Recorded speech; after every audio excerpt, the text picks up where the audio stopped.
Hey besties, welcome back to the Cozy Corner. It's your girl Jen, and if you're new here, welcome. I'm just a regular old college student, Kelsey Dominguez, but if you're not new here, welcome back to the chaos.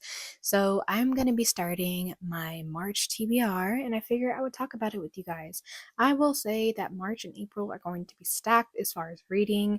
I am indeed diving deep, balls deep, not dipping my toes. I'm diving in to the Zodiac Academy world. I'm already prepared that the first book or the second book I may not like. I also have no idea what these books are about, so I did have my good old baby girl ChatGPT give me a small, quick, detailed, spoiler-free plot synopsis. I know that sounds crazy, but you know what? I don't even have any of these books on me, but they are also on Kindle Unlimited, which means I'm basically reading 24 books for free over the next 2 months. I do plan to go into the first, I believe I have it set up to where I will be going over the first 12 books of the Zodiac Academy in the recommended reading order on Pinterest.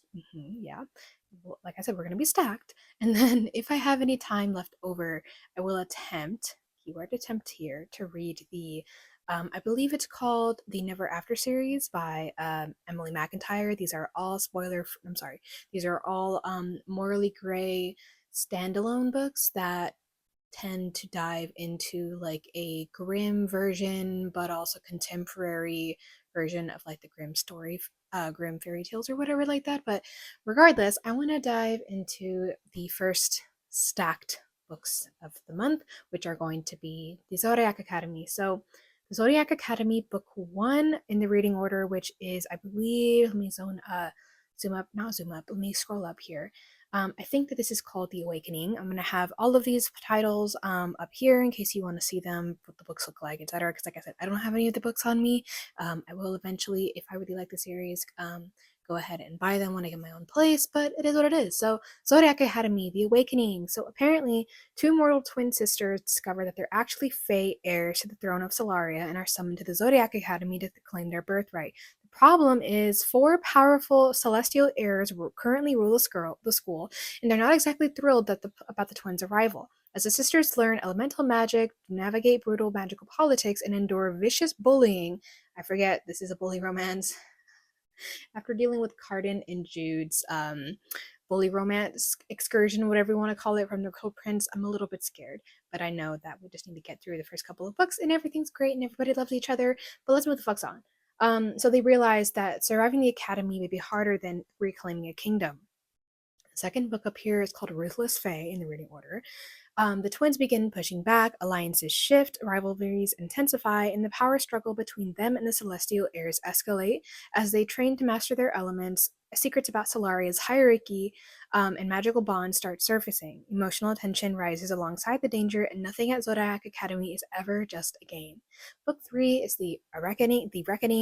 The Academy's annual Reckoning, a magical trial. Ooh, this is kind of giving the fifth book of what is it, The Goblet of Fire from Harry Potter. I'm excited to read that when it comes out of the illustrated version. Let's move the fuck on, Jen. Your ADHD is crazy as always, but what else can we ask for, right? A magical trial that tests strength, dominance, and status approaches. Stakes skyrocket as the twins are forced to prove that they belong in a society determined to crush them. Relationships grow more complicated. I'm guessing that this is where we get together with our boys. We shall see. Power dynamics tilt, and long buried truths begin to unravel. So this is diving in. Our fourth book, apparently in the reading order, is going to be diving into the Ruthless Boys. I think these are all prequels from the boys' perspective, but I could be wrong. But either way, we're going to enjoy the vibe and enjoy the ride because a ride is what it shall be. So Dark Fae is set in the same world, but years earlier. This series follows Elise Callisto as she infiltrates Aurora Academy to uncover the truth behind her brother's death. She's determined, dangerous, and quickly entangled with four morally gray men tied to the mystery. This kicks off a reverse harem crime storyline filled with gang secrets and slow burn tension. Yeah, I'm intrigued. You've got me. I'm here. I'm already sat. So Savage Fae is the second book in the Ruthless Boys series. Elise digs deeper into the criminal underworld of Solaria. Trust becomes fragile as loyalties are tested. Each of the four men guarding their own secrets becomes both ally and threat. The mystery intensifies, and so do the emotional and physical stakes. The Vicious Fae is the next book in the Ruthless Boys series. How many books are there? Damn. A lot. The investigation escalates into open danger. Power struggles between gangs, shifting alliances, and romantic tension all collide. Elise starts to realize the truth may be bigger and darker than she anticipated. Broken Fae. This is the seventh book. I'm not sure if you're following along, but like we've got the first 12 books already that are going to be stacked for the month of March. Insane. I already know.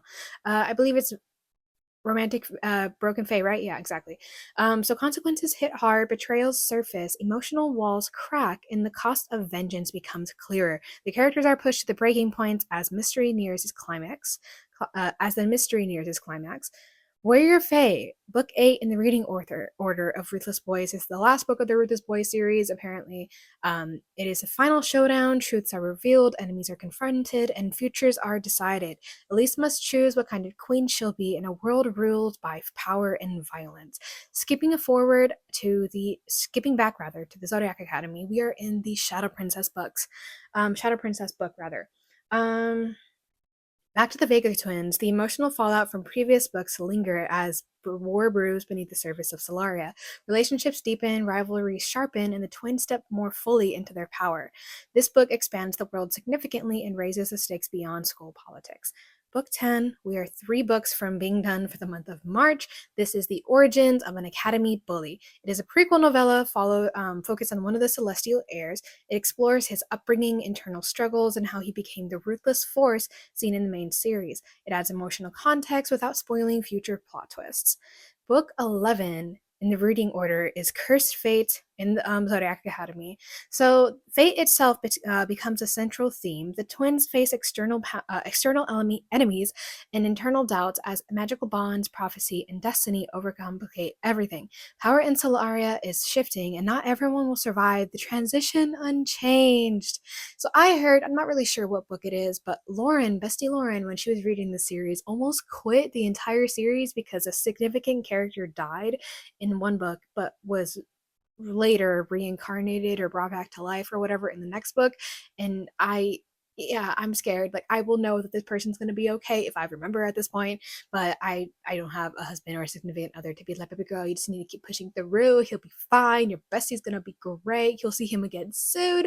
Let's move the fuck on to the last book in the Zodiac Academy that I will be reading for the month of March. Like I said, the rest of the 12 books of the total of 24 books in the Zodiac Academy series and the universe and timeline, whatever you want to call it, I will read it in April. But in the Zodiac Academy, the Big Ass Party is a chaotic comedic novella centered around one outrageous academy event.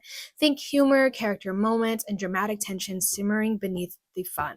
Okay, so I am kind of hopefully excited that this is going to be a novella, because if it's a novella, it's probably going to be a lot shorter, which means that I will probably, hopefully, fingers crossed, have enough time for the rest of my books that I plan to read for the month of March, because it doesn't stop there, you guys. Okay, we have more. So the A Man Called Ove, I actually have in my hand right here. I do plan to listen to it via audio over the next couple of days. Whether I read that this month or next month is an actual other question. And Jen, if you're editing this later and you realize, Jen, you literally just finished this like a couple days ago, we are still in the month of February. Just disregard my entire spiel and edit this out, or just keep going. I have no idea. But A Man Called Ove by Frederick Bachman. I read the what is it called, the Beartown trilogy last year in December, and it fucking wrecked me. And so of course when I saw these at Book Off, I just had to get it. I have Anxious People and A Man Called Ove.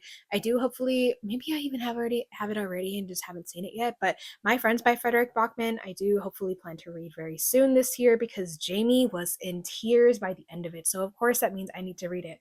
But A Man Called Ove apparently follows a grumpy old man who's, I'm not even going to read the plot synopsis because I'm going to go completely from memory from when Jamie was telling me about this. And apparently it's also a movie that came out for the US. I think it's called A Man Called Otto. But essentially, this grumpy old man lives single in his house. He's super old. His wife passed away, and maybe he's got some sort of dementia or Alzheimer's, but he possibly has some sort of, like, he thinks he can see his wife, something like that, right? He's talking to her, it's whatever. I'm probably even making this up at this point. But a family moves in next door, and I think we have a typical, like, mother, father, and maybe a son or daughter, either, maybe even both, but like a small family moves next door. I'm not sure who it is that has the cat. There is a cat in this picture. It could be Ove's, it could be the family that lives next door, it could be one of the children's, but essentially we're following this grumpy man, and this family ends up having a significant impact on him. And believe I'm calling it now. I was totally wrong with the Beartown trilogy of what it was actually about, but I'm really hoping I'm wrong this time. But of course, he has it at the end of his life. So let's get the fuck on with it, right, Jen? I'm calling it right now. Ove will probably be passing away at the end of this book, and that is going to be the emotional climax that everybody starts crying over. I'm just going to call it now. If I'm spoiling it, I'm so sorry. This is just speculation. This is just my own conjecture. Please don't come for me.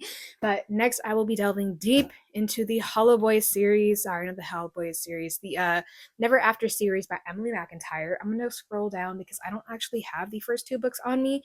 Um, So the first book is Hooked. Like I said, these are dark reimaginings of the original Grimm storybooks, but also adding a significant spicy time. And I'm here for it because if Zodiac Academy is going to take me through the fucking ringer, I'm going to need some filler books, and that's exactly what the Good Girls are for. So Hooked by Emily McIntyre, I'm going to have it up here, is a dark reimagining of Peter Pan told from the villain's perspective. So James Hook Barry is a calculated, revenge-driven man who has spent years plotting the downfall of his enemy, Peter Michaels. Cold, controlled, and ruthlessly strategic, Hook isn't interested in love, only vengeance. Wendy Michaels. Oh, okay. Oh, okay. Wendy Michaels is Peter's sheltered daughter, so already having a huge twist in there. Instead of having the original Peter Pan, Captain Hook, and like Wendy, it's different. Okay. Cold control. Oh, sorry. Sheltered daughter is raised in a privileged but suffocating under her father. Sorry. So Wendy Michaels is Peter's sheltered daughter, raised in privilege but suffocating under her father's expectations. When she meets Hook, she sees a dangerous but intoxicating escape from her carefully constructed world. As Hook manipulates his way closer to Peter through Wendy, their connection shifts from calculated seduction to something far more complicated. What began as a revenge scheme becomes a battle between obsession and genuine emotion. Hook must decide whether revenge is worth totally destroying the one thing he never planned to want. Scarred, I don't have actually have the next two books, so these are the first four books in the series, right? So Scarred is a dark retelling of the Lion King, which I'm kind of looking forward to because, you know what I'm saying? That was cringy as fuck. I'm sorry. Prince Prince Tristan Fossa. Oh, that's funny, Mufasa. Okay, anyways, I'm so sorry. Has spent his life in the shadow of his brother King Michael. Oh, okay, we're following Scar and his brother Mufasa. Let's go. Scarred physically and emotionally, pun intended. Tristan believes the throne is rightfully belongs to him, and he's willing to manipulate, scheme, and betray to take it. Lady Sarah Beatro, something, is betrothed to a king in a political arrangement meant to solidify alliances. Intelligent and observant, she quickly senses that the royal court is more dangerous than it appears. When she crosses paths with Tristan, she's drawn into a web of seduction, power plays, and treachery. As rebellion brews within the kingdom, Tristan uses every weapon in his disposal, including Sarah, to destabilize his brother's reign. But ambition and desire are a volatile combination. The line between using someone and loving them begins to blur. Yeah, I'm looking forward to it. Next, we have Wretched. I'm just going to read the plot synopsis on the back, and you will have to tell yourself what it is about when you go look it up later online. But a woman can be great and terrible too. Evelina Westerly has always been the bad guy. As the bronze, and botanist behind her family's drug empire, she's her father's ruthless secret weapon. After a one-night stand with a gorgeous man at a nightclub, she sated her urges and is back to her criminal ways. That is, until the same man shows up as the new Westerly lackey under a totally different name. But Nicholas Whitworth's real secret is much more dangerous than an alias. He's an undercover DEA agent, and he's hell-bent on destroying the drug trade that devastated his family. Evelina, oh, her name is Evelina, I'm sorry, I wasn't even paying attention, embodies everything he's against, and he's been sent here to be her downfall. Yet the more they learn about the darkness in each other's hearts, the more alike they seem. And when hatred turns to something more, Nicholas will have to decide whether he can love a wretched woman, even if it means bringing both of their lives to ruin. Yeah, this is gonna be messy, and I'm so here for it. Last but not least of the TBR for March, I know it's 16 books or 17, I believe 17. I am setting myself up for a fucking doozy, and I'm here for it. That's a high, tall order, but we will do our best. And you know what? Even if I don't get through all these books, that's totally okay. We still have next month. We still have the entire rest of the year. And reading is just about enjoying the ride and enjoying the vibe. So officially, we have Twisted by Emily McIntyre. This is the fourth book in the Never After series, and I'm low-key, like, again, low-key looking for these filler books of just, complete brain rot. Low-key, hella looking forward to it. So she's his diamond in the rough, and he's her worst nightmare. Yasmin Karam, daughter to one of the richest men in the world, has never known strife. So when her beloved father falls ill, she's determined to make his final days his happiest. His last wish? To see her married to a man of his choosing, except Yasmin's heart already belongs to someone else, a servant, a man her father would never consider worthy. Stuck between a rock and a hard place, Yasmin strikes a desperate deal with her father's right-hand man, Julian, not realizing he has his own twisted agenda, hence the name Twisted. Um, Julian Farsi has one goal: become the most powerful man in the world. He has built a future from broken bones and faded bruises, never caring who he hurt along the way. But when his mentor falls ill, he finds himself on the verge of losing everything, and he'll stop at nothing to inherit what is rightfully his, even if that means forcing a woman he can't stand into marriage. Yasmin is a brat who speaks out of turn, and he's the villain of her story. But he decides she'll be his, no matter what it takes to convince her. I'm looking forward to you guys. This is messy. This is gonna be awesome. And I am just gonna enjoy the ride of this entire freaking month, guys. It is gonna be midterm season. We will be working on applying for classes and applying for summer classes and getting used to the what the entire rest of the year is going to be looking like. My loan should be kicking in. Yes, your girl did pull out a loan. If you have seen my previous videos, I may have mentioned it once or twice, but it is my last year at Cal State Dominguez. Like I mentioned in my last video or the video before, I honestly forget at this point.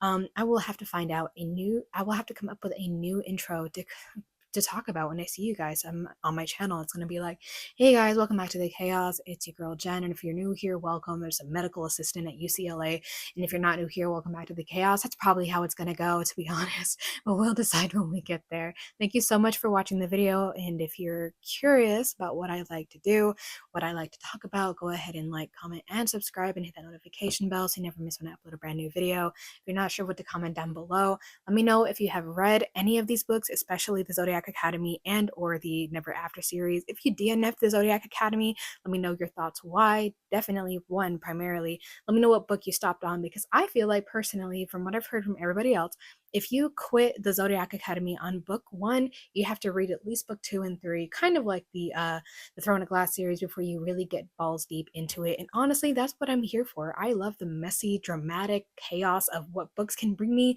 as long as it's not affecting my real life. But with that all being said, I will see you guys next week for my new video. It'll probably most likely be my TBR wrap up for for February. And yeah, I'm kind of excited because, like I said, this year is going to be chaotic as every year is, but we're going to get through it together. Don't forget, if you're going through something, it will get better every single day. If you're having a really hard time, just take it for yourself. Take a few minutes every day to do some stretching. It really releases those oxytocin and the endorphin levels to just, kind of get yourself back and centered.